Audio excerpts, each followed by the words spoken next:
Good morning to all of you once again. आप लोगों में से कई लोगों ने मैसेज किया था कि सर डिफेंस स्टडीज़ के लिए भी कुछ इंपॉर्टेंट क्वेश्चन पे डिस्कस किया जाए, तो आज हम लोग उसी पे चर्चा करेंगे। आपका जो बीए थर्ड ईयर के लिए डिफेंस एंड स्ट्रेटेजिक स्टडीज़ है, उसमें आपका पेपर 1 जिसे आप स्ट्रेटेजिक थॉट के नाम से जानते हैं, उसी स्ट्रेटेजिक थॉट पे चर्चा करेंगे कि डिफेंस के लिए जो अपकमिंग एग्ज़ाम है आपका, उसमें कौन से महत्वपूर्ण क्वेश्चंस आ सकते हैं। आपको इसमें से टोटल 5 क्वेश्चन करना है। आपसे 10 क्वेश्चन पूछे जाएंगे, उसी 10 में से 5 क्वेश्चन करना है। तो आइए देखते हैं कि कौन से आपके लिए महत्वपूर्ण क्वेश्चन वे हो सकते हैं, क्योंकि इसमें यूनिट होता नहीं है। तो हम लोग डायरेक्ट क्वेश्चन चर्चा करेंगे। क्वेश्चन नंबर 1, जो सबसे ज़्यादा क्वेश्चन पूछे जाने की प्रोबेबिलिटी है, वह है युद्ध तथा नीति पर क्लाउज़विट्ज़ के विचारों की विवेचना कीजिए। तो पहला है आपका युद्ध तथा नीति पर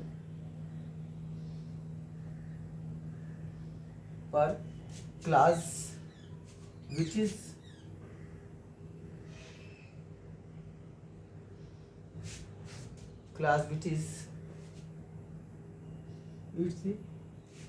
के विचारों की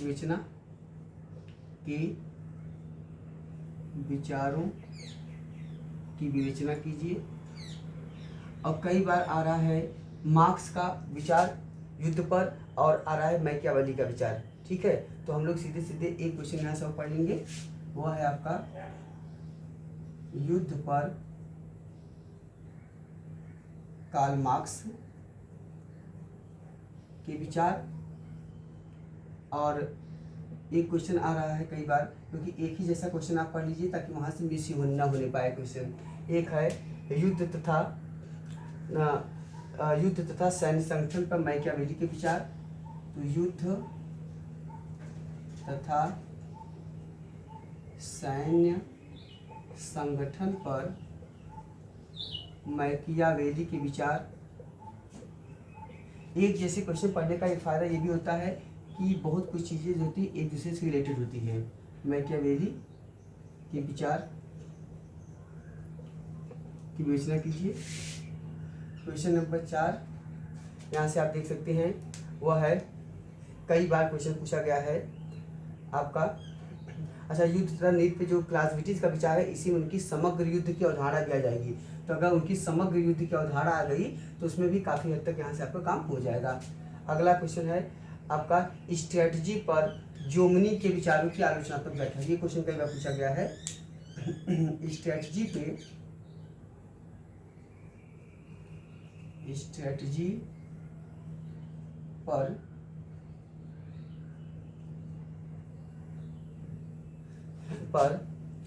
जोमनी के विचारों की आलोचनात्मक व्याख्या।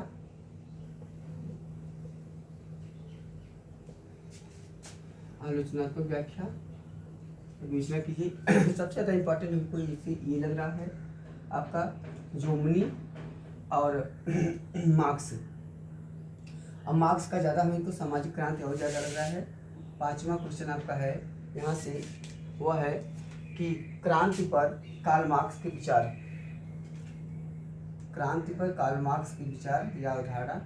क्रांति पर कार्ल मार्क्स के विचारों की व्याख्या कीजिए। हमेशा जब भी लिखे तो निश्चित तौर से जितने विचार लिखे उसमें कुछ उसके जो लूप होल्स होते हैं, कुछ उसमें जो फार्ट्स होते हैं, कुछ उनकी कमियों को जरूर दिखाइए, आलोचनात्मक व्याख्या कीजिए, चाहे पूछे चाहे न पूछे। ओके, तो 2-4 कमियां, और उसके बाद एक उसका नपा तुला शब्द में जो है उसका आंसर जरूर होना चाहिए। क्वेश्चन नंबर अगला चर्चा करेंगे, सामाजिक क्रांतियों पे लेनिन की अवधारणा। सामाजिक क्रांतियों पर लेनिन की अवधारणा।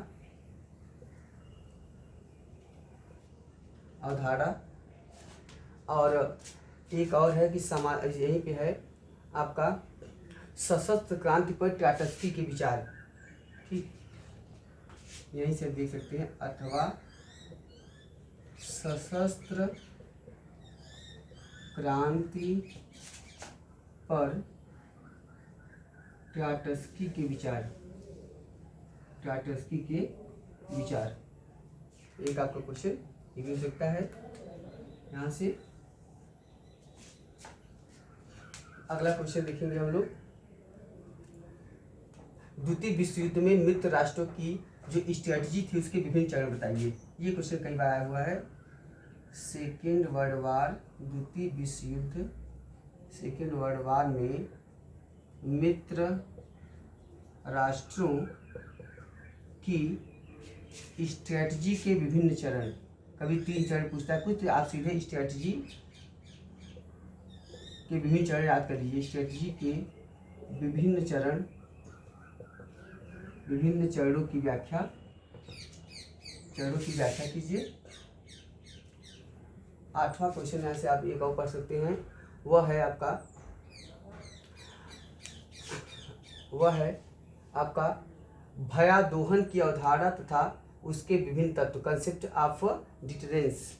ओके, भयादोहन की अवधारणा, ये क्वेश्चन भी कई बार आया हुआ है। भयादोहन की अवधारणा तथा इसके विभिन्न तत्वों की व्याख्या कीजिए। इसके जो प्रमुख एलिमेंट्स है, इसके विभिन्न तत्वों की व्याख्या कीजिए या विवेचना कीजिए। क्या कीजिए? क्वेश्चन नंबर 9 यहाँ से अगला होगा, वह है, कई बार आया हुआ है, निशस्त्रीकरण के विभिन्न सिद्धांत की व्याख्या। निशस्त्रीकरण के विभिन्न सिद्धांतों की व्याख्या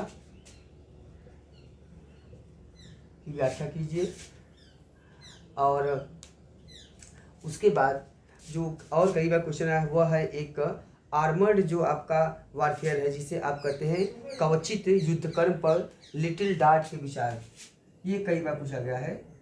कवचित, कवच जिसमें लगा हो, कवचित युद्धकर्म, आर्मर्ड वारफेयर, युद्धकर्म पर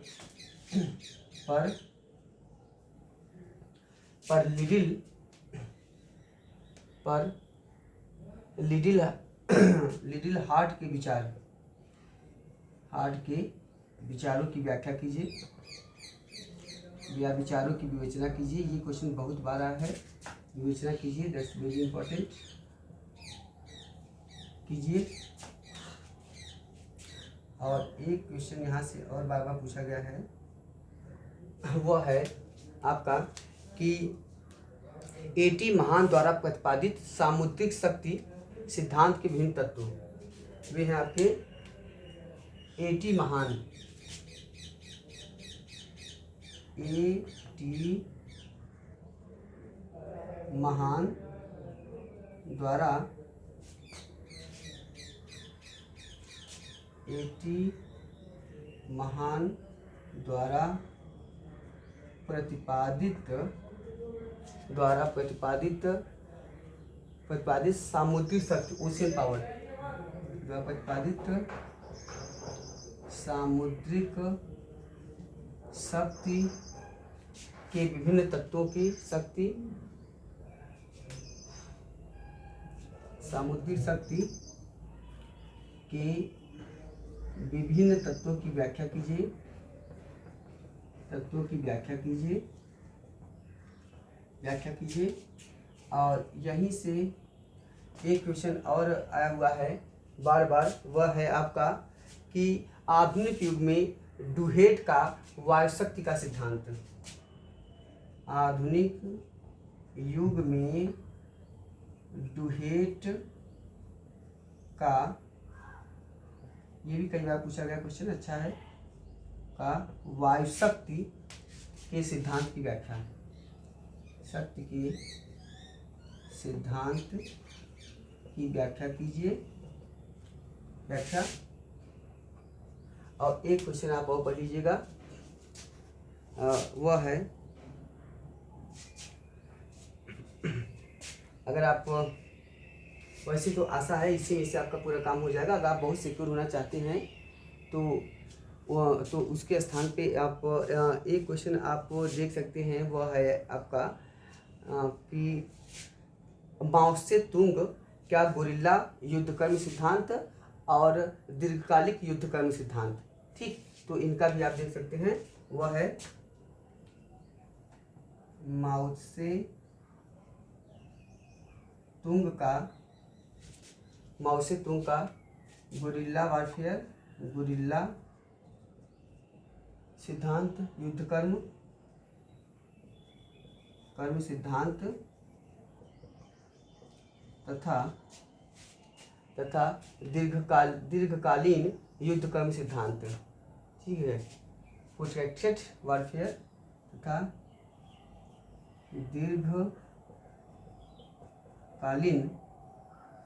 दीर्घकालीन युद्धकर्म सिद्धांत,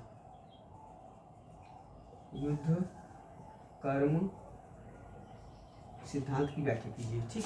तो इतने में से आपका 5 क्वेश्चन 101% आपका आ जाएगा, ठीक। तो इतना आप अच्छे से अपना तैयार कर लीजिए और इसे पॉइंट टू पॉइंट सब में एक भूमिका, फिर प्रमुख स्ट्रेटजी क्या है वो बताइए, फिर लास्ट में उसकी कुछ कमियां बताइए, लूप होल्स बताइए, और लास्ट में उसका निष्कर्ष जरूर बताइए। तो निष्कर्ष is the most important part of every question. तो यहाँ पे एक देखिए प्रियम्बल और जो कंक्लूजन है, ये 2 क्वेश्चन पे, 2 चीज़ों पे आप हमेशा ज़्यादा ध्यान दीजिएगा, दोनों पे जरूर कुछ न कुछ आप लिखिए, ठीक है। तो आशा है यहाँ से आपका पूरा काम हो जाएगा। आगे हम लोग आपके सेकंड पेपर में भी चर्चा करेंगे। अगर आप लोग को सब ठीक समझ में आ रहा है तो बताइएगा, तो फिर इस पर हम लोग आगे चर्चा करेंगे। Okay, thank you to all of you once again.